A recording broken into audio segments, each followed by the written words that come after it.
নমস্কার সকলকে। আজ জুবিনদাকে আমরা চিরজীবনের জন্য বিদায় দিয়ে দিলাম।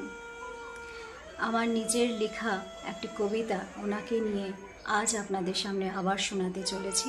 জানি আমি আগে শুনিয়েছি, কিন্তু কিছু টেকনিক্যাল ফল্টের জন্য আমার আওয়াজটা আসছিল না, তাই আবার আমি শোনাতে চলেছি। সেই দিনটি ছিল সম্পূর্ণ কালো দিন।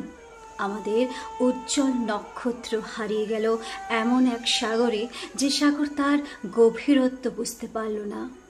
তোমায় হারিয়ে দিল, তোমায় আর ফিরিয়ে দিল না।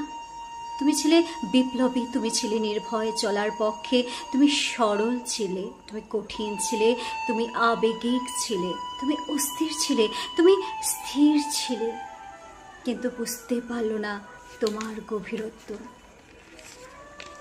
মায়াবিনী রাতের বুকুত দেখা পালো তোমার ছবি, ধরা দিলা গোপনে আহি হিয়ার গনদ।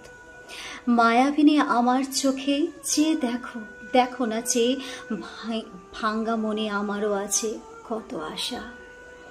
মৃত্যু এতিয়া সহজ, মৃত্যু এতিয়া উৎসৱ, মৃত্যু যদি শিল্প হয়, মৃত্যু কি তরে সুলভ, মৃত্যু এতিয়া সহজ।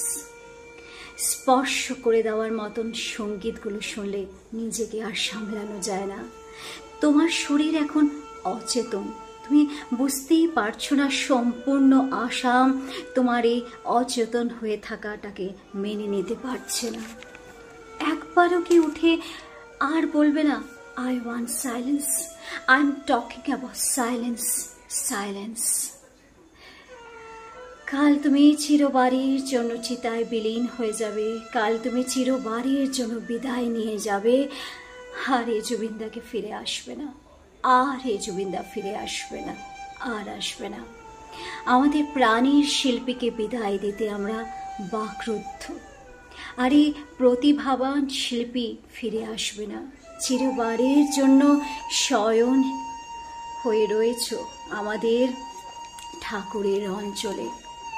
আর আমাদের জুবিনদা ফিরে আসবে না, আর আসবে না।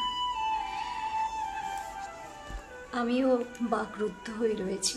আপনাদের সামনে আর কিছু কথার বলার মতন ভাষা খুঁজে পাচ্ছি না।